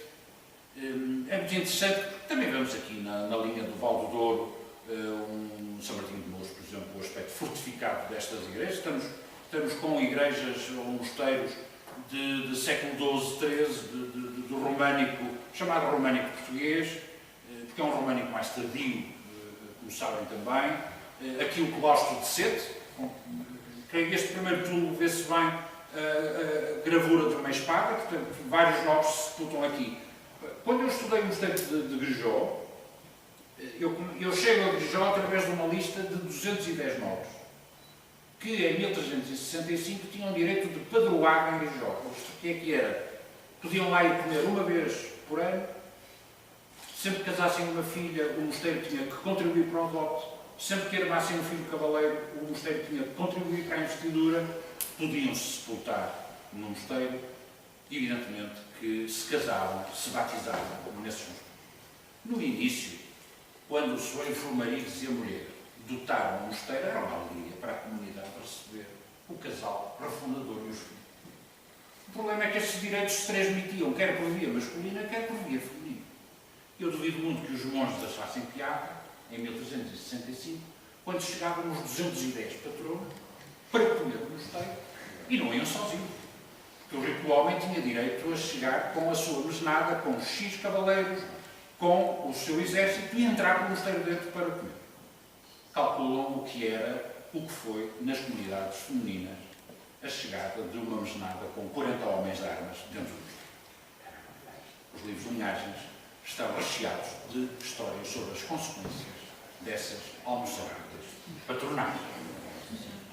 Por isso, Dom Dinis proíbe as comedorias nos mosteiros femininos, a partir precisamente daquelas inquisições de 1290. E, em meados do XIV, os monges de Grijó, o que é que tentam? Tentam convencer o rei Dom Pedro a mudar esse pagamento de direitos em géneros por pagamento em moeda, aproveitando também a inflação. São outras questões. A Torre dos Alcoforados. Os Alcoforados são o ramo dos Godões, dos senhores que vêm das terras de Basto e que estiveram ligados necessariamente, se não na origem, à vassalidade dos Sousões. E, portanto, uma vez mais, vamos para Paredes, vamos para Lousada, vamos para Felgueiras, andamos sempre em torno das mesmas famílias. Bacias do Sousa e do Tâmega, eu só peço 10 minutos para terminar, ou nem isso, falando mais depressa, avançando mais depressa. Outra zona, outra fatia, entre Sousa e Tâmega, e aqui duas grandes famílias. No norte, ou seja, naquilo que é a terra de Basto, que antes a terra de Basto era Celurico, Cabeceiras e Mondinho, era uma única terra, que se chamava a Terra de Basto. Em 1220 era essa, tudo isso, e depois divide-se nos três concelhos que nós hoje conhecemos, não é? Mondinho, Cabeceiras e Celurico. Com cabeça no Castelo de Arnóia. Agora esta parte que interessa é que está, é de Cabeceiras, que está no, perdão, é de Celurico, que está no, sim, Celurico de Basto, que está na rota do Românico, Cabeceiras não está. Nesta zona aqui, isto aqui é Santa Cruz de Ribatejo, é a zona norte do concelho de Amarante, aqui ainda são os Sousões. Quando passamos para aqui, começam-nos a aparecer os senhores de Ribatejo. Penafiel de Sousa já é dos senhores de Ribatejo. Vamos ver Castelo de Arnóia, a cabeça da terra de Sousa, da terra de Basto, e depois estes mosteirinhos, que são encantadores. Claro que, muito rapidamente, passaram a igrejas paroquiais. Foram comunidades monásticas que duraram muito pouco tempo. Não tinham escala, digamos, para sobreviver, mas ainda assim oferecem-nos imagens. Reparem que os telhados estão pristinos, estão novos a estrear. Tudo fruto dos investimentos feitos com a Rota do Românico. Eu fico muito contente em dizer, porque eu faço parte da Comissão Científica da Rota do Românico, quase desde o início, e fico muito feliz por ver o resultado desses investimentos, que de facto é um gosto ver o património, pelo menos protegido das intempéries. E com miúdos novos, do secundário, aprendem a fazer a visita guiada, entusiasmam-se com as coisas da sua terra. Eu creio que é um resultado muitíssimo positivo, e como veem, os edifícios e o entorno estão muito bem tratados. O Mosteiro de Trabanca, um mosteiro importante, lá está uma linhagem. Os senhores de Trabanca, da zona do sudoeste da terra de Amarante, já próximo também com os senhores da Taíde. Não vos quero estar agora aqui a massacrar com nomes de famílias. O Mosteiro de Marcelos está também impecável. Esta zona ainda é, eu diria, de domínio de Sousas, mas quando chegamos a Penafiel, senhores de Ribeirão. E aqui está precisamente sepultado uma figura que é tão querida para esta zona, a figura de Dom Egas Muniz de Ribadouro. De facto, o Ribadouro e os senhores de Baião dominam as duas margens do Douro. São eles que claramente, por exemplo, nas Inquisições de 1258, nas Inquisições de 1288, sobretudo na zona de Castelo de Paiva, por exemplo, ali fora, os inquiridores, quando chegam a uma freguesia, isto foi do bem-aventurado Dom Egas Muniz, isto foi da Miana Dona Cristina, foi da Miana Dona Teresa, ou seja, a família de Egas Muniz e do irmão e as mulheres respectivas eram verdadeiros deuses nesta zona do território. Falam ainda em 1288, falam de Egas Muniz com alguma reverência, como se fosse uma figura quase divina. Vamos ver isso quando chegarmos a Cárcere. Aqui está o túmulo de Egas Muniz. Como sabem, é um quebra-cabeças para os historiadores, uma vez que o túmulo andou de vários... Havia uma capela, havia um panteão do Ribadouro, mandado a construir pelo Dom Egas Muniz, que foi desfeito. No fundo, as duas tampas, uma supõe-se que é do túmulo Egas Muniz, mas a outra é de um correia do século XIII, está uma mistalgata de pedras. Esta é a reconstituição, eventualmente, da arca, aquela que mais se aproxima com o que seria o original do túmulo do Aio Dom Afonso Henriques. Só pus esta gravura aqui, muito bonita, onde se vê a alma do Egas Muniz a sair da sua boca e a ser recolhida pelos anjos que estão aqui, esta alma com formato de corpo, e aqui as pessoas, as carpideiras, a arrancar os cabelos e a chorar no passamento do Aio do nosso primeiro monarca. Passamos já para a terceira região, o entre Tâmega e Douro, também com duas zonas, digamos assim. A zona amarelo, que representa a atual concelho de Amarante, as freguesias a sul do Tâmega, portanto, na margem esquerda do Tâmega, melhor dito, que era a terra de Estaçou e Gouveia, também com uma nobreza. Já vamos ver os edifícios, não preciso dizer que é pequena, porque já vamos ver o tamanho das igrejas. E depois, na terra de Baião, se isto funcionasse, Arroxo, terra de Baião, aqui Violeta, terra de Baião, e aqui Marco Canaveses, terra de Bem Viver. E aqui já vamos ver os mosteiros que lá tem. Cá temos nós, o Frei, conceito de Amarante, isto foi um mosteiro. Hoje sobra esta pequenina capela, não é? Não cabemos todos lá. Não ia lá fazer esta conferência, mas eu já digo, fico muito babado com uma assistência tão numerosa nesta conferência. Espero que não se sintam defraudados. Mosteiro de Zazente, obviamente. Igreja, muito cedo passou uma simples igreja paroquial, uma torre cineira ao lado. Muitos destes mosteiros tiveram uma Galileia exterior, como tínhamos visto num outro mosteiro atrás, isso também desapareceu, como de resto, o Pombeiro tinha uma enorme Galileia à frente da fachada, onde, ainda no século XVII, pelo menos esse é o que nos diz o Frei Francisco Brandão na monarquia lusitana, ainda se conservava de pé grande parte dessa Galileia exterior com os escudos de armas da nobreza de Portugal, tudo isso se perdeu. Só há uma pedra de armas no alicerce de uma casa de lavoura, um escudo de armas medieval virado apenas para o ar, que há um reaproveitamento, seguramente, dessa Galileia.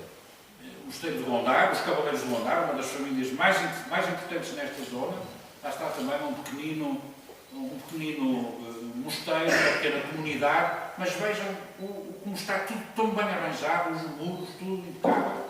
E cá está, aqui vamos nós para a terra dos Senhores Beira. O Mosteiro de Acedo é um grande mosteiro, obviamente. Maior ainda, o Mosteiro de Alpendurada. Hoje já não tem praticamente nada de medieval, mas é um edifício. Foi por aqui que o Dr. Matoso começou a sua carreira a estudar os mosteiros. O Mosteiro de Alpendurada é o tema da sua tese de licenciatura, defendida em Louvaina no início da década de 60, e ao aperceber-se da importância da ligação entre mosteiro e nobreza, é quando ele decide estudar todos os mosteiros da Diocese do Porto entre o ano 1000 e o final do século XII. É a sua tese de doutoramento sobre Cluny, defendida também na Universidade de Louvaina. Vila Boa do Bispo, lindíssimo cenóbio, claro que também já muito poucas partes tem. Vila Boa do Bispo ainda tem uma boa coleção de túmulos medievais. E mostro só esta belíssima igreja de Soalhães. Aqui temos uma nobreza intermédia. No julgado de Soalhães é o domínio dos senhores de Porto Carreiro. Existe a Torre dos Porto Carreiro e a família, a linhagem dos Porto Carreiro, a honra desta família, só traga esta igreja porque a pessoa olha, pronto, mais uma igreja medieval, bonita e tal. O interior é de cair. E a pessoa passa da estrada ao altar e mais pedra. A pessoa chega a um ponto em que é tanta igreja. A esta vale a pena descer e ir ver o interior, porque é absolutamente fabuloso. Quer do ponto de vista da azulejaria, obviamente, quer, sobretudo, também pela talha e finalmente passamos o Douro, e vamos rapidamente, como veem, os três concelhos que hoje compõem esta zona, desde Castelo de Paiva até Recente, tinha todas estas unidades administrativas. Aqui está a Terra de Paiva, e depois aqui começava Sanfins, Sinfãs, São Salvador de Nogueira, Tendais, Aregos, São Martinho de Mouros, enfim, por aí fora as várias unidades administrativas. É interessante também ver a evolução administrativa das terras. Estou praticamente a acabar. Tarouquel, obviamente, muito ligado aos senhores de Douro, e cá está nas traseiras da igreja, dois túmulos, sempre esta ligação de panteão familiar. Por isso nós muitas vezes chegamos a uma pequena igreja e dizemos, o que é que está aqui a fazer este túmulo aqui fora? Foi um mosteiro, foi uma igreja. A nobreza não fundava apenas mosteiros, não patrocinava apenas mosteiros, patrocinava também pequenas igrejas que podem ter sido velhos ermitérios lá para trás e que na reforma gregoriana no final do século XI não tiveram capacidade para se transformar em comunidades monásticas e ficaram como simples igrejas de freguesia, mas nem por isso a nobreza dessa zona tinha o direito de padroado, que era muito importante.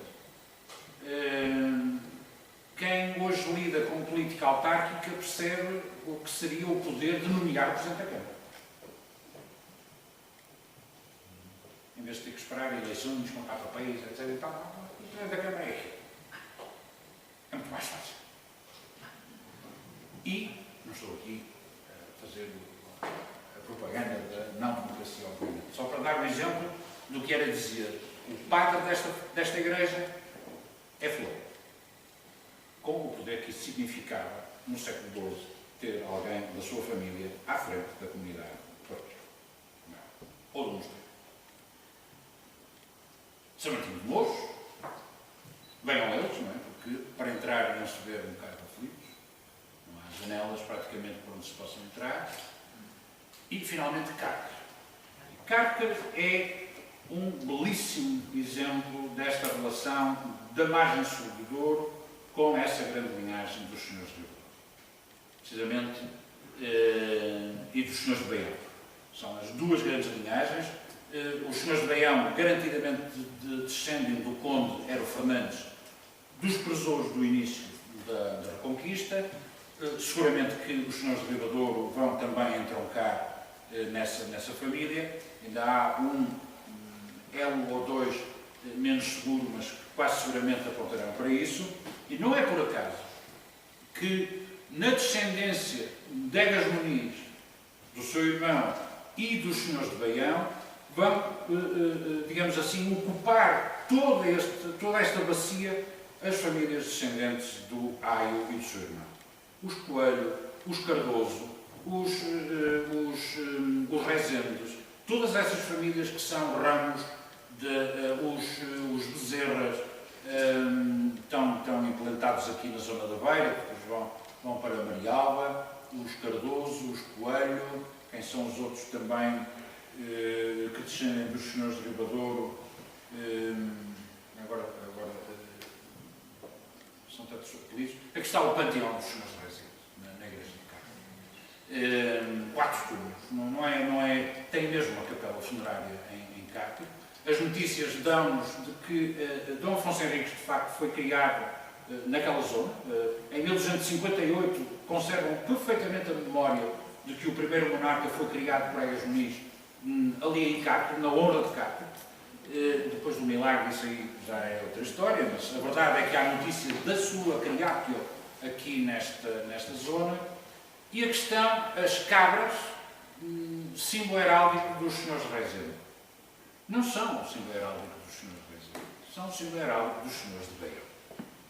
E os Rezendes são um ramo. São um ramo, o ramo principal dos Baião, a certa altura tem um senhorio, que é o senhorio do Rezende, e passam a apelidar-se como Rezendes. Mas eles, de facto, são Baião, e a heráldica é dos Baião, que depois será assumida, obviamente, por Rezende. E termino a minha conferência com um mosteiro que eu suponho que conhecem.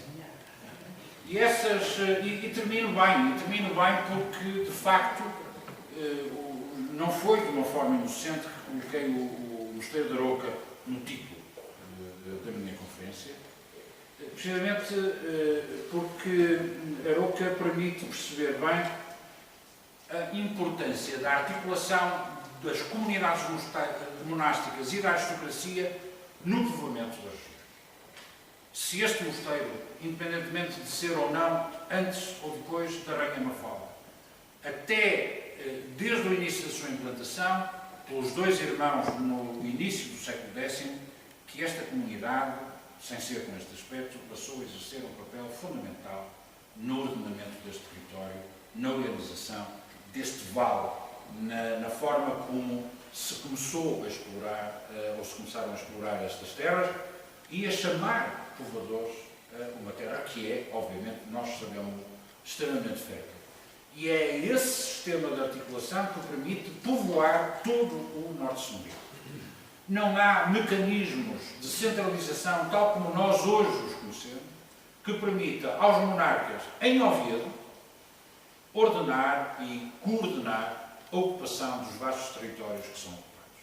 Tem que delegar poderes militares, desde logo, nos senhores das terras, nos tenentes de Bastos, nos tenentes de Sousa, a parte militar, a parte judicial, mas a parte económica, a parte de organização do território passa muito por essa rede monástica que é de três simples ermitas, ou que pode atingir dezenas de monges e que, portanto, exercem uma influência tremenda na paisagem, tremenda na economia, tremenda, no fundo, nos ramos.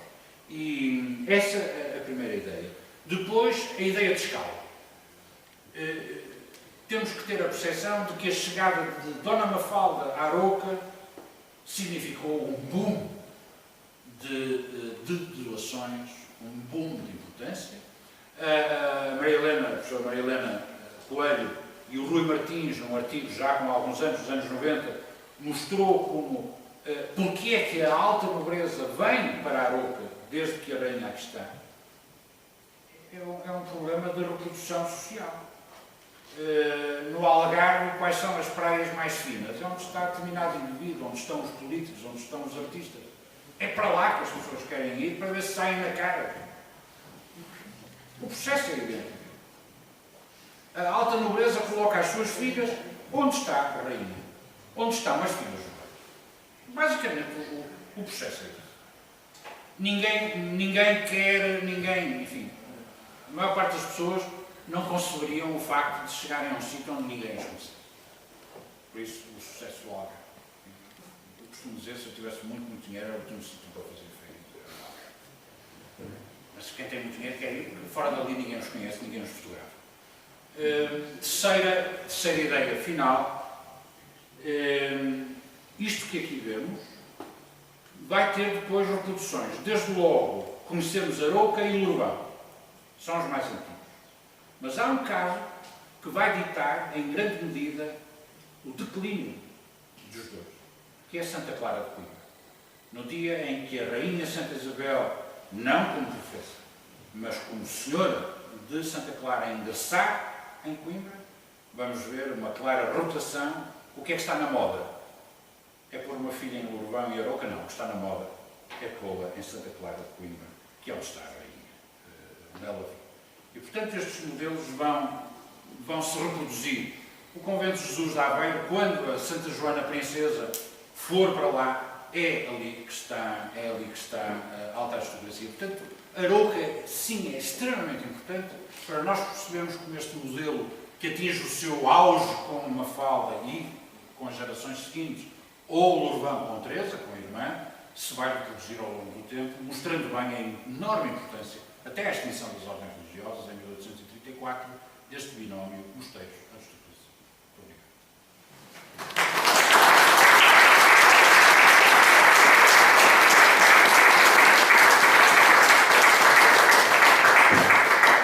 E agora, se quiserem, claro, colocar questões, hoje ainda houver tempo para isso, Eu queria pedir tudo, no nome e em nome de outras pessoas, talvez recentemente agradecer. Isto foi uma aula de carta sobre um período tão obscuro, não é? E que, naturalmente, todos, uns mais outros menos, apreendemos algo novo. Mas quero, portanto, agradecer, de facto, essa disponibilidade e também pela clareza, apesar de ser um tema pesado, pela clareza da expressão e pela forma como consegue comunicar facilmente. Mas, portanto, já-me puseram também a questão do românico. Portanto, que Arouca não tem, e eu Arouca não tem românico. Tem um arco românico, abaixo de Santo Romano. Houve provavelmente. Ótimo. Houve provavelmente românico e gótico aqui, ainda há restos. Mas aquilo que eu penso é que, havendo um mosteiro medieval já aqui, cá, há o arco por baixo da atual do coro, né, que era a Igreja das Freiras, portanto, recuamos à Idade Média. Penso eu que o poder económico do mosteiro era de tal ordem que, não era só isto, o culto da Amboia da Banca era, portanto, o grande fator, o grande fonte de rendimento deste mosteiro. Ao ponto de haver um padre feitor para aqui e um padre feitor para Serragem, que era o padre de Serragem. Tinha dois. E a atual Colasse. O poder económico do mosteiro. O Conto de Antoine já era da Arouca em 1288. Já vem referido como Conto de Arouca. Sim, claro. Portanto, e o poder económico é de tal ordem que, ao fim e ao cabo, acabam por destruir, enquanto que outros pequenos mosteiros iam ampliando, mas preservavam o que já estava construído, nomeadamente no âmbito do humano. Aqui não. Demolia-se para se reconstruir tudo de novo e com uma dimensão muito maior. Eu penso que muitas desses componentes da arquitetura românica estarão hoje integradas por aí, pelas paredes, porque com certeza nós vamos deitar fora. Isto é um gigante de granito ínfimo, aqui era necessário muita pedra, e penso, a minha teoria é essa ideia dessa. Sérgio Braga, fez-se uma escavação na altura do centenário da Sagração da Sé, em 1991, e descobriu-se todos os alicerces da velha Catedral de Braga estavam todos por baixo do lajeado onde nós passávamos. Estava lá toda, não é?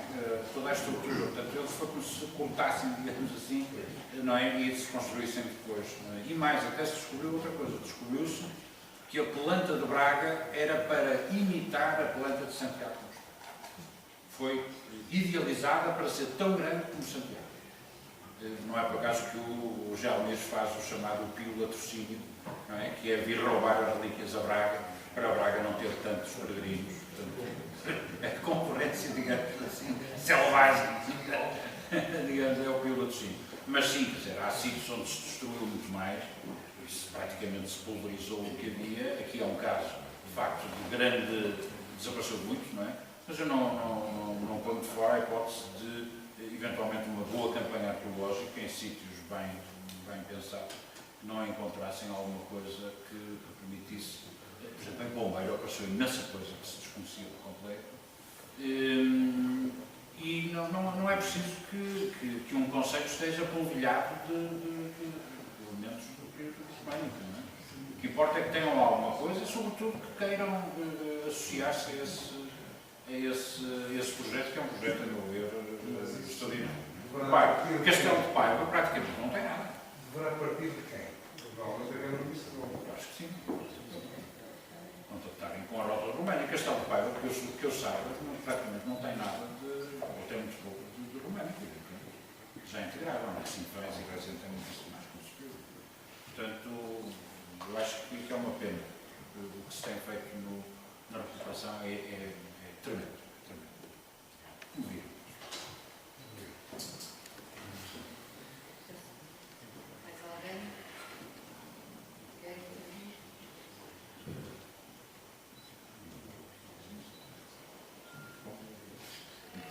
Muito obrigado.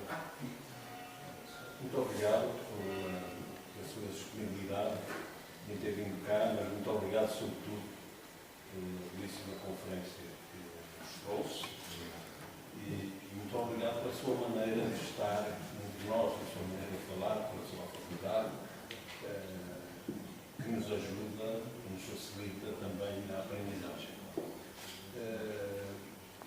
Está aqui uma coisa que me está a preocupar, embora eu saiba que é daquelas coisas que nos devem fazer, é que quando alguém, um professor, um conferencista, fala de uma determinada matéria, a gente põe questões sobre temáticas que não têm a ver com aquela matéria que ela nos veio trazer. Se o professor veio-nos falar da aristocracia, digamos, de formas de ocupação do território, começou, aliás, logo no início, por nos falar de que o problema da ocupação do território não foi um problema de colonização, digamos, de ocupação de gente, a gente estava lá. E depois eu pus-me aqui a pensar, mas então em toda esta dinâmica que ele acabou de nos descrever, para além dos pares associados aos mosteiros, qual foi o papel que tiveram toda a população, quer chamar, por um lado, a economia já falava da população, qual foi o papel da população, quer dizer, seria um papel, o que é que seja que fosse um enquadramento, ou facilitar ou não facilitar uma colonização, um desenvolvimento, e qual foi o papel da Igreja, assim, dos padres, para além. Uma coisa que nós temos que ter consciência é de que existe um grupo de proprietários livres aludiais enorme. Quando se diz que não houve despovoamento, durante a década de 30 e 40 do século passado, sobretudo alguns autores espanhóis, à cabeça dos quais estava o professor Sánchez Albornoz, Cláudio Sánchez Albornoz, fundamentalmente, que criou essa teoria de um total despovoamento do norte, sobretudo o chamado armamento, a teoria do armamento do território, quando Afonso I das Astúrias funda a Vitória de Covadonga, a Vitória de Covadonga, e se cria a monarquia asturiana com o genro Pelaio, com o Afonso I das Astúrias. Ele teria feito uma série de sortidas a sul, até à linha do Douro, e levou para cima, para a Cantábria, para as Astúrias, toda a população que existia, criando uma terra de ninguém, para dificultar as posteriores investidas muçulmanas, ou seja, criar um tipo de terra, quase terra de ninguém. E, por isso, durante muito tempo, a historiografia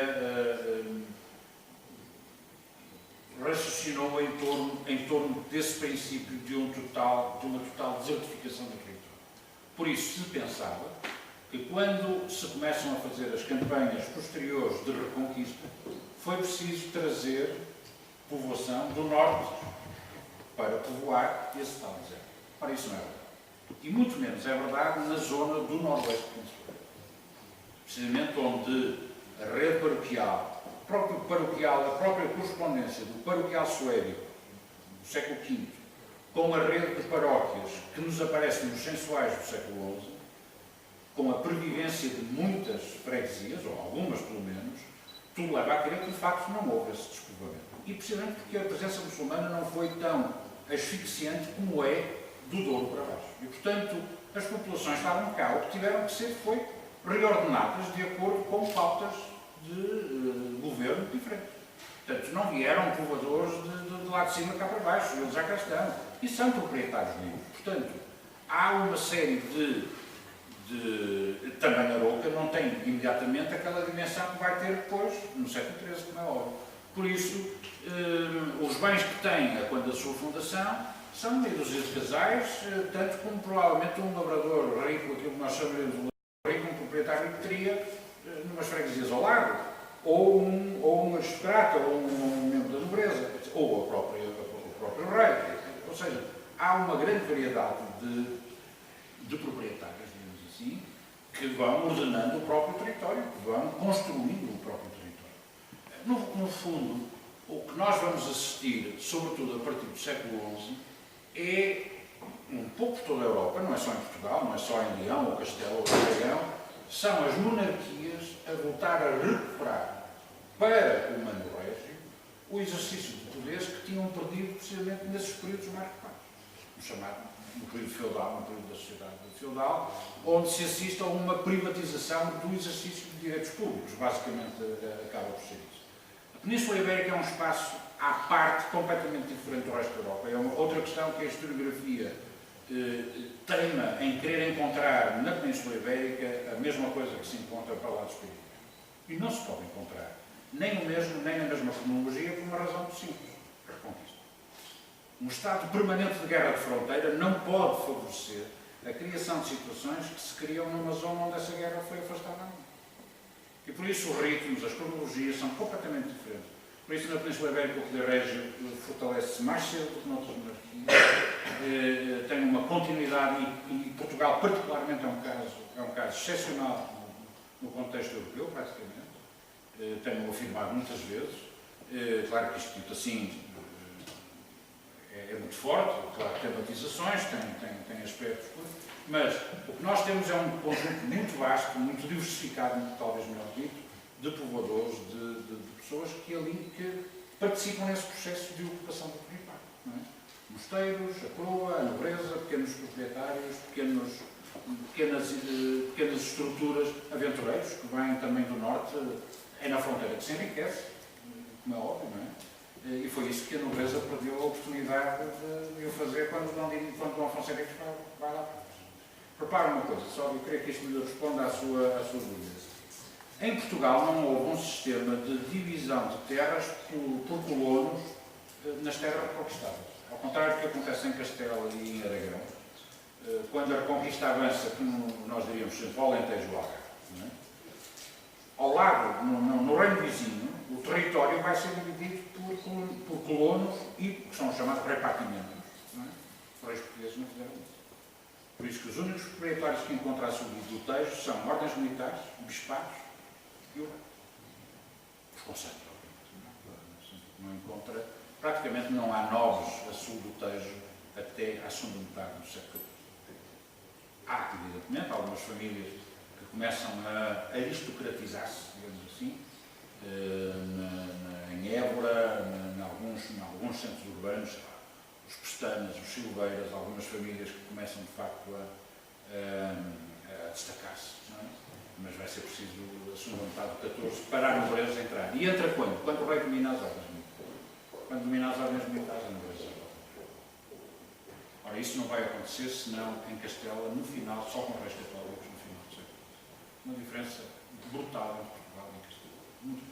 É sempre isso. É perceptível, é sabido. Não sei se mais alguém quer fazer alguma intervenção. Só uma pergunta, não história particular, mas isso explicaria, seria um elemento de explicação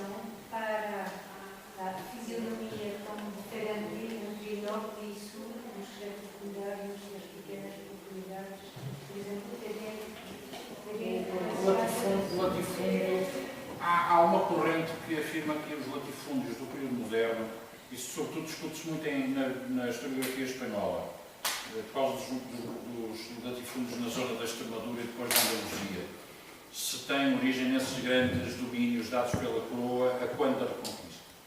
E provavelmente um ou outro poderá acontecer isso, mas isso não. É fruto de uma política de aquisições continuadas por parte das grandes linhagens da nobreza castelhana, espanhola, depois, chamemos assim, que têm a possibilidade de adquirir grandes domínios territoriais graças a uma forte trama de influências com as ordens militares, etc.